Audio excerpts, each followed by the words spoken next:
The Beautiful Puppy in the Abyss of Desire, an analysis of Durrell's behavioral logic and its era metaphor in Bellamy.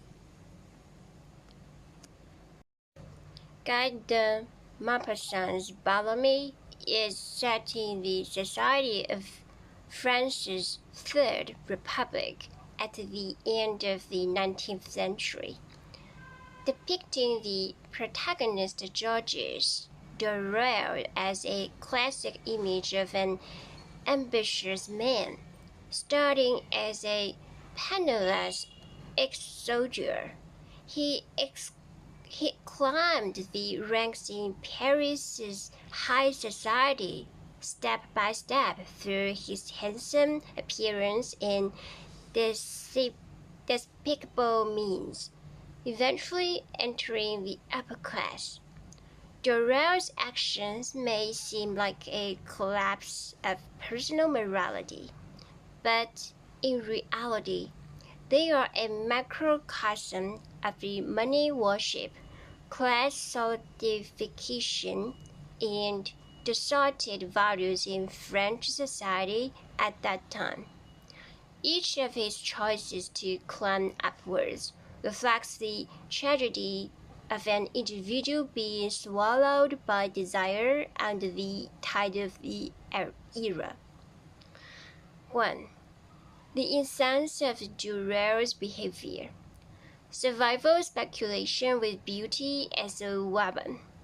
Durrell's core competitive advantage is his beautiful face. He was tall, well-proportioned, with curly blonde hair, a pair of slightly upturned mustaches, and blue eyes, sharp, with a touch of coldness and boldness. In Paris, a Vanity Fair where people judge by appearance, beauty is no longer a mere physical advantage. It is his passkey to the upper class and even a weapon for his survival speculation.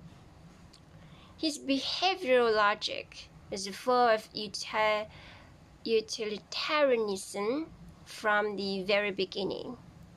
When he first arrived in Paris, he had no money, could only live in a cheap hotel, and couldn't even afford a decent meal. When he encountered his former comrade Forestier on the street, his first reaction was not to catch up, but to seize this lifeline. He neatly realized that Forestier's current respectability as a newspaper editor, with access to upper-class opportunities, was a chance for him to change his fate.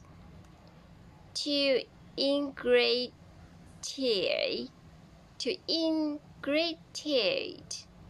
himself with Forestier, he deliberately catered to the other's topics, even took the initiative to propose wanting to find a job in Paris. When Forestier invited him to write an article about Algeria, he agreed without hesitation, even though he knew nothing about writing, and finally completed the manuscript by plagiarizing and piecing together. This opportunistic behavior exposes his inherent survival anxiety.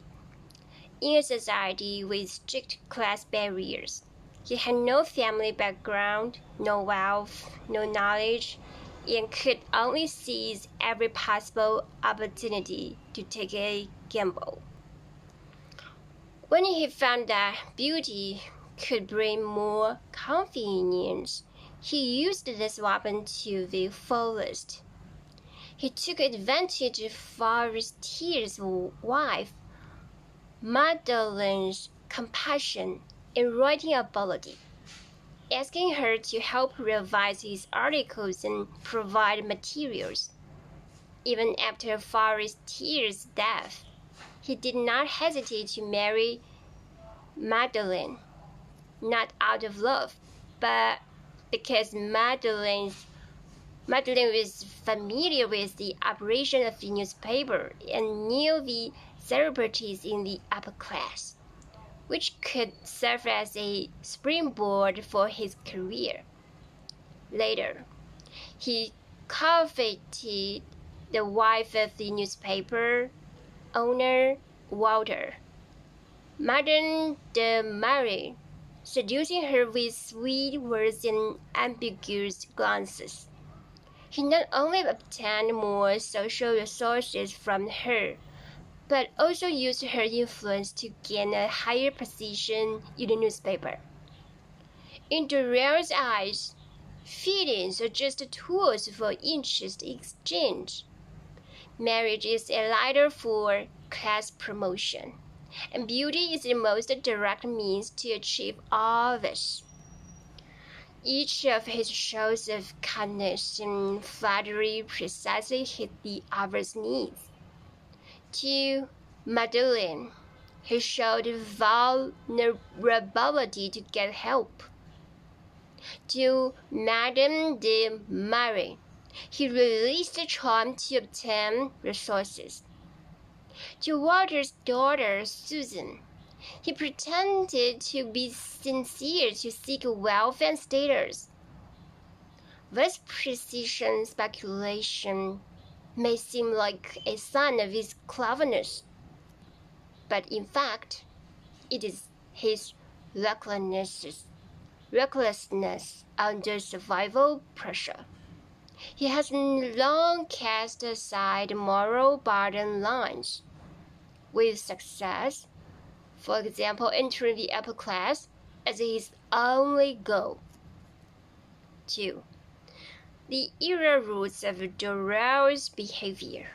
The flower of evil is social malady.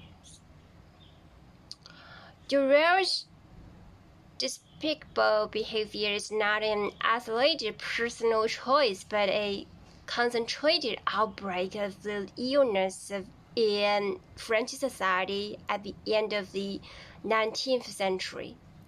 At that time, France was in the period of the Third Republic, with political corruption, economic turbulence, sharp social contradictions, the prevalence of hypocrisy and money worship in the upper class, and the values of the entire society had long been distorted.